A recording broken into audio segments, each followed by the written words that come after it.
Hello there, many thanks for joining us on today's edition of Off the Press, where we discuss newspaper headlines. And to do justice to all of the headlines making the news, I have with me Sam Adeleke, a public affairs analyst. Many thanks for joining us. Good morning, good to be here.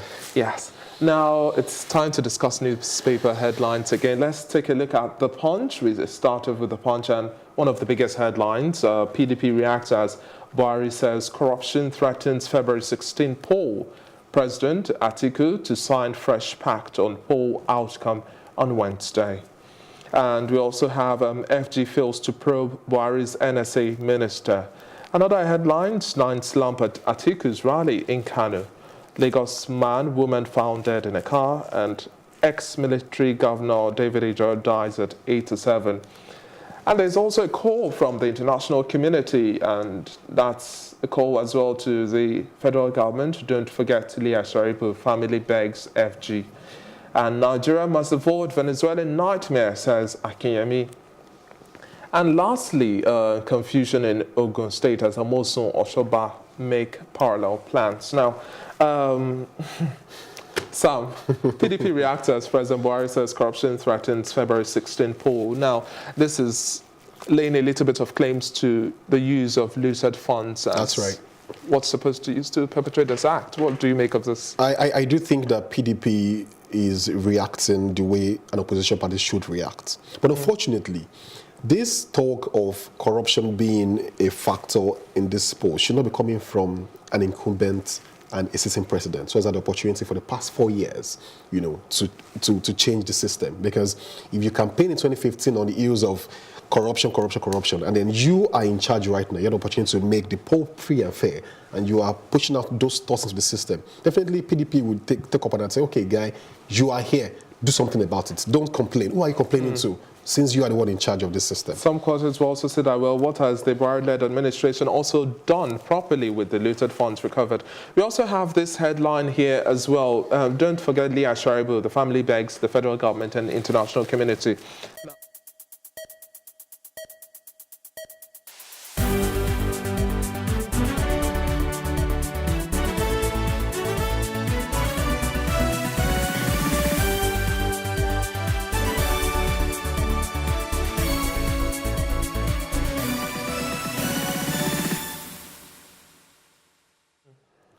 Okay, now, and we also look at the Dogara speech where it says the Bauchi governor diverted 400 billion naira using ghost workers, and Abubakar has also come out to say that, well, the receipts from the FAC are much less than 400 billion naira. I do think that this is a case of throwing figures all around. Like someone just said that Nigeria is a joke of a country. But Dogara says he's a lawyer and understands that before you lay any sort of false allegations, you have to have your evidence. If not, it's going to be labeled false. Well, I do think that the people who have been accused should come out to either refute this or they should sue for libel. Because these are figures that are not just, this is not 400 naira, this is 400 billion. These are figures that have capacity to change the life of a particular state, So I do think that this should not be taken for granted. And as well, the DSS also arrest they also arrest the PDP spokesperson in Kaduna State. It's usually the play, what's the word? The playbook. It's in the playbook. When it comes to election period, they keep arresting up and down, locking people up, just to intimidate, just to silence people, just make people feel, cowed. So I think that this spate of arrests should really stop. If you want to arrest somebody within 48 hours or 24 hours, charge the person or release. Don't just arrest for the sake of arresting. Exactly, within 24 hours. Now, we are also going to the Daily Sun as well.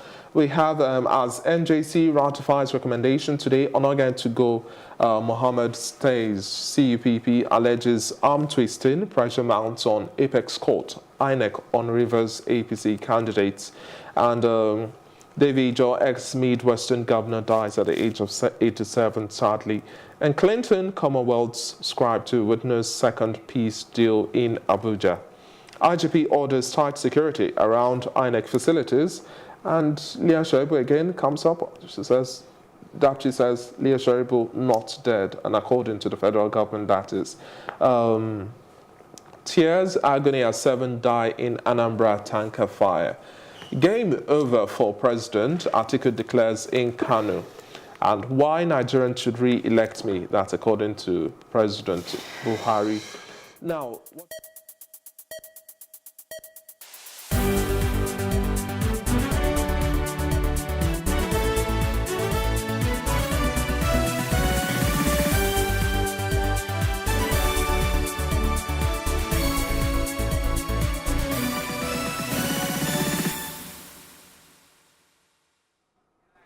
glad to have you back, and if you're just joining us, you're watching the last segment of Off the Press today, and we are talking about sports. Joining me now to discuss a little bit of the headlines here is our sports correspondent, Samson. Good morning. Yeah, good morning, David. Now, Samson, I would like to rampant City destroy Chelsea. Yep. 1, 2, 3, 4, 5, 6 goals to nil.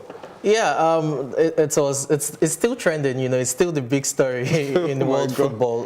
It was a shock, really. It was a game of two giants, and you expect it to be more competitive, you know. You weren't expecting such a blowout scoreline. But it must be said that City were not just rampant, you know, they executed their plays well. Now, questions will still come back to how Chelsea set was up. Prepared, exactly. You know, how Chelsea set up regards Jorginho's, position in the team and Kante being drafted to the flanks. But it must be said that when, you know, the Sarri ball was in full force at the beginning of the season, an unbeaten streak of about 14 matches, you know, Kante was still playing in that position. So it's really difficult for us to, you know, just lay the blame on Kante being played out of position. I pretty much understand the way Sarri plays his football, that Jorginho is extremely important, you know, in that position to play his kind of football. But who is now to blame, the coach or the players? A couple of things. You have to spread the tentacles of blame around. You know, the coach has to take blame for you know, the results in terms of the way it's set up, and then the players as well. As at 24 minutes, Chelsea were 4 goals down. That's, you know, unacceptable. Pathetic. And you look at the players, did they play up to their potentials? Did they play up to, you know, the standard we know of them? Even Hazard, none of them did. So lots of questions here and there, but it must be said that these are trying times for Chelsea, and they really have to come out of it. Exactly. Now, Samson, let's quickly take a look at other headlines from Complete Sports. Now, Iwobi is excited, I beg your pardon, to net the third EPL goal. And we also have Amunike warning the Flying Eagles to expect tough fight versus Mali in semi-final. Oshoala scores on Barcelona debut. Yeah. But Amunike is warning to the Flying Eagles as well to expect a tough fight come the semi-finals. It's just the usual, you know, directive we get to hear from Nigerian coaches as regards, you know, to their players, regards complacency. He doesn't want his players to be complacent, you know, going into the match. And must be said that they really need to win the match, you know, to get into the finals, make a statement. And most of these players also have something to prove, because the Super Eagles coach, Ken Ross, said he was going to pick 2 or 3 of them, you know, the best players in this squad to play for the Super Eagles in the friendly match against Egypt, and then the African, you know, Cup of Nations qualifiers against Seychelles. So the players have something to prove. You know, the World Cup tickets is in there. They want to win the under 20 AFCON title as well. It's a whole lot. You really don't want to go into the match and feel complacent. You really want to go there and, you know, give it your all.